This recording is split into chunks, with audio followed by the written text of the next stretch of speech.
Hello, this is Augusty speaking, and welcome back to the Civilization World Cup highlights. This time we're going back to week 3 in a game which was in Group B, which lasted almost 10 hours between Phillyboys and Ulysse. So this highlight's a little bit longer than usual, but you'll see it's really worth the watch. So stay tuned and let's jump right into it. So this was an inland sea map, relatively standard. At the beginning, there was the argument for a remap because of Torrid spawn. They actually had the right to remap if they desired, but they opted to play this map as they judged it was good enough as well. They had a little bit of fresh water and relatively good spawns. Right south of him, there was his ally playing Chandragupta Apriolo, and right to the south of him, there was actually Deluxe Philip playing Kree as well. So there will be a fight between Kree and Chandragupta for a long time. Very interesting fight. We'll keep an eye on this as the game goes on. Though it was also Red Phoenix for the CPL team, right to the north of Israel. He had a river, which is really an amazing spawner for this kind of map, but he opted to go for the sugar settle eventually. And Lash for the French team was to his right as well. He had 4 desert tiles, which allowed him to have the first Pantheon and get the free settler in the early game with the Regis settlements as well. So he managed to get a very strong start. To the south of Deluxe Philip, if you come back to the Crete, there was actually Canada with only 1 lake for freshwater in this whole game, and there was also Persia here against Japan on the right side of the map. Persia was played by Almog against Abel Brimi for the French team on Japan. The mountain range really created a border, natural border, with 1 tile chokes, which allowed both players to relatively sim untouched. A few natural wonders, like the Eye of the Sahara right next to Lej as well, was used. There was the Everest Mountain, not too far from Egypt. And finally, there was the Ikil, which, if you remember, gives fresh water as well, so was used by Persia to gain an advantage. Most of the action in the early game actually happened on the left side of the map between Chandragupta and the Kree. Very interesting fight as Chandragupta has extra movements, but Kree has very strong scouts. So a lot of positioning war, tried to deny some settlers or movements or scouting. There's also a trade route to defend. You'll see that actually even Canada will get into this, and with the shift enter, they will manage to save the trade route for Civfr team. So really well played on Civfr here, saving all their investments, even though they had to pay for 2 scouts for that. Though in the north, there was a choke which absolutely had to be defended by Mali, and you'll see that Red Phoenix will have an absolutely amazing game as well. He had 2 floods in the early game, and there was a relic also found on Persia on the other side of the map.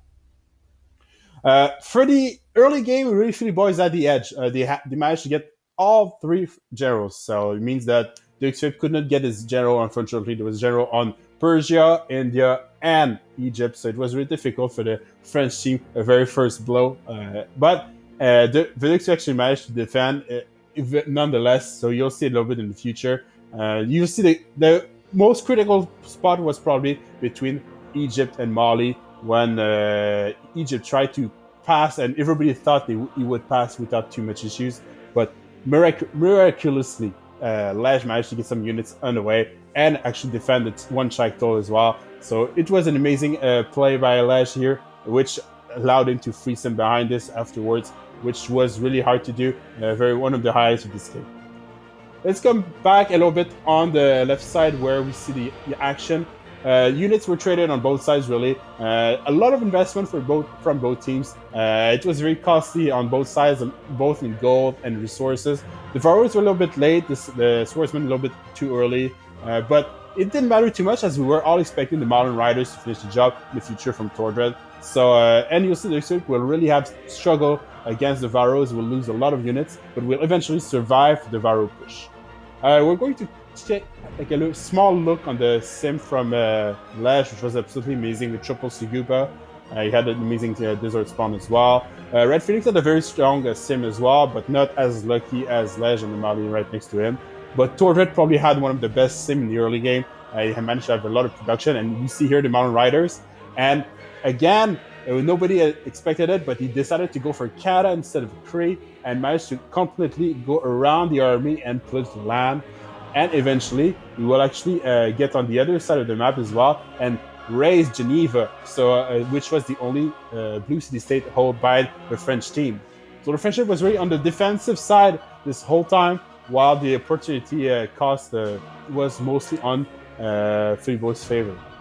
Here, even on naval warfare, Red Phoenix was 2 steps ahead. He was prepared with galleys and caravels much earlier, and it was barely scouted by Mali, so he decided to scramble a defense very quickly. And Mapuche was about to get Newton as well as soon as it popped up, but finally, first thing Civfr managed to do this game is they managed to snatch Isaac Newton to try to equalize the disadvantage they had up until that point. So finally, a little bit of sign of relief on the Civfr part.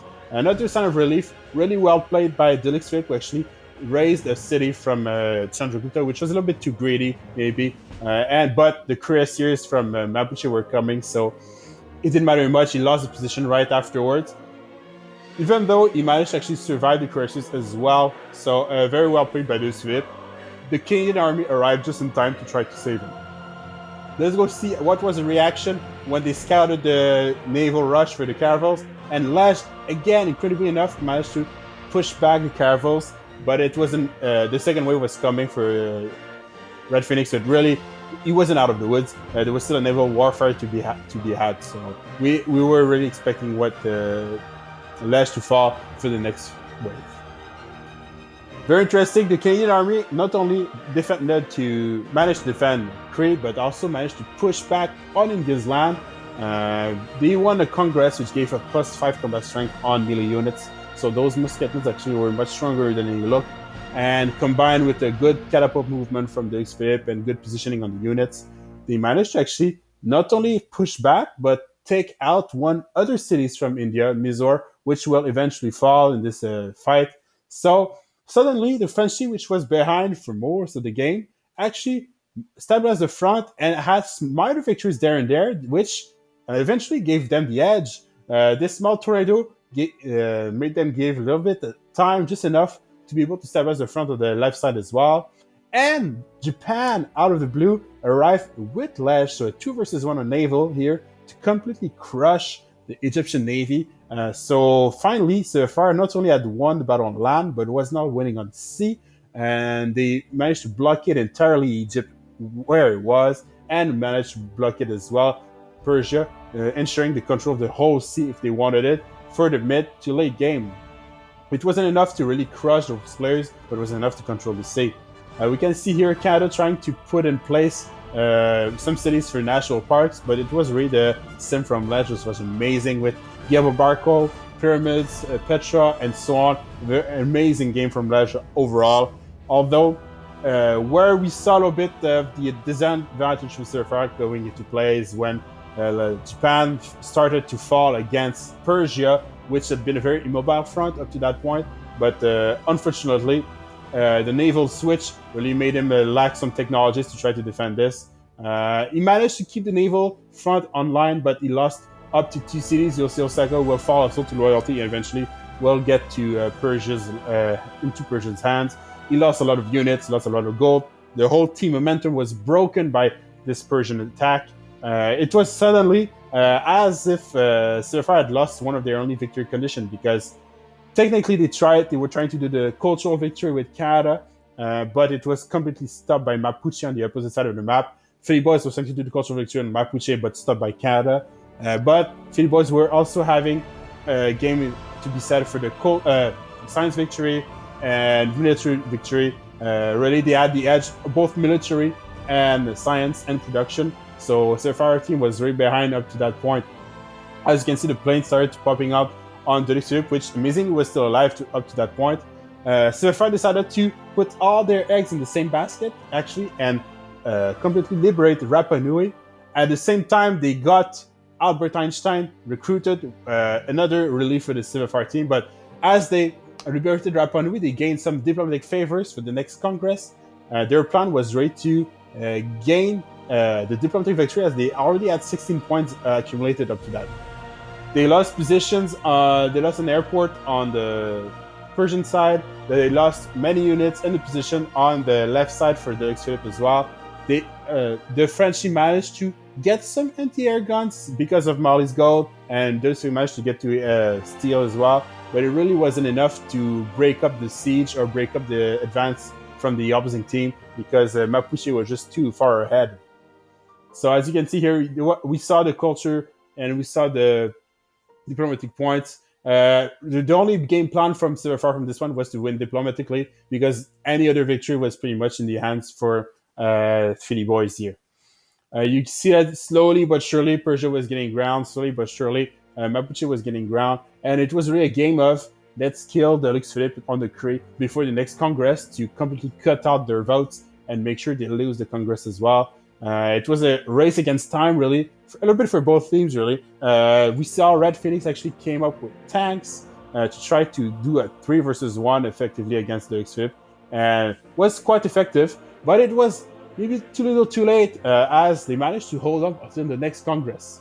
Canada lost his whole army trying to defend the Ulysse as well, and it was completely naked behind this. So if the Ulysse fell, Canada would fall afterwards. It was really a catastrophic event and became like a 4 versus 3 scenario as the Ulysse was forced to exile a settler very far, even just to stay alive. But Civfr won their gamble as they survived until the next Congress, and they really were hoping for that diplomatic victory to come into play as it was getting very late in the game. By this point, I think turn 100 or turn 110 maybe. So every eyes was looking at what would be the result of this vote. A world fair was even introduced in this Congress. There were nukes being produced on each side of the map, really, so it was all or nothing. And finally, Civfr lost the Congress. They lost 3 points. So unfortunately, they did not win this Congress for them. So Canada now started to fall down, and the French team decided to still try as they had not lost yet, and we know how resilient they can be. So they decided to stay in the game even though they had lost their only victory condition possible. We saw the spaceport being produced by Persia on this side. It was still, the front had been stabilized by Japan, but it was still very tough for Civfr. The only player which was still relatively in good shape was Mlaj on Mali, which decided to go for mass nukes to try to turn the tides of this game. We never know what nukes can do. And we see here the first satellite project being launched by Persia, just to be sure there was a timer as well on the game, as well as the cultural victory being worked by both teams at the same time.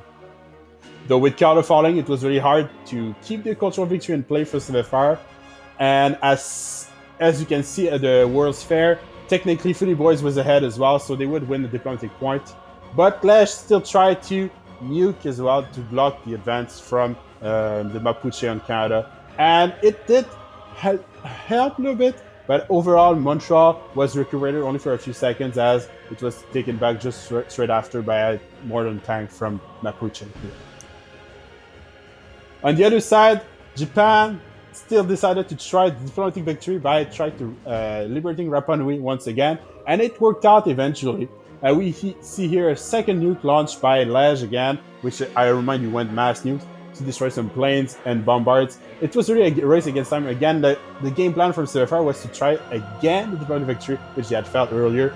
A nuke here on Egypt because he had some nukes leftovers. But you'll see that soon he will transition to like giant death robots as well to be sure to finish Egypt's cities in a timely fashion. Eventually, Japan managed to liberate Rapa Nui to gain some diplomatic favors. So it was all about who would win the next Congress, but it was also all about how quickly the scientific or cultural victory could happen. Almog was had already a man on the moon, so it was really a question of time before Phillyboys would win this game. And one of the last nukes from Lej here is one of the ex-capital of the Cree, which was technically still in this game, still alive.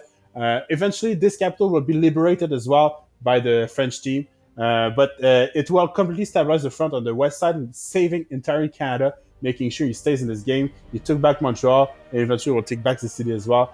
Amazingly played by them.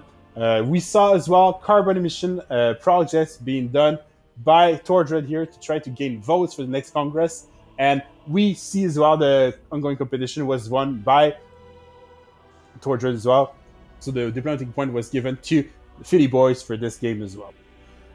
Though Japan managed to not only establish the front, but get his own nukes back and started to nuke now Persia, which was technically the win condition for Phillyboys here. And he managed to get fit a few nukes, even though there was a lot of anti-air and SAM missiles units there.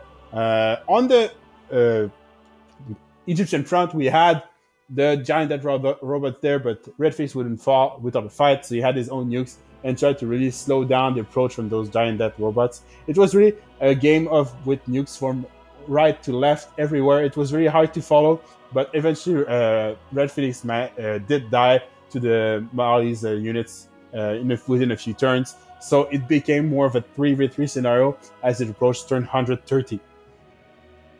As you can see, there were so many nukes and so many units died that there were barely any units left sometimes in some areas, so many radiations in most areas. By this point, the exoplanet mission was sent from Persia, so all they had to do is survive for another 25 turns. The giant death robots were also getting out from Persia and the nukes as well. So, unfortunately for Civfr, it was impossible to reach the city, even though they managed to keep a few nukes.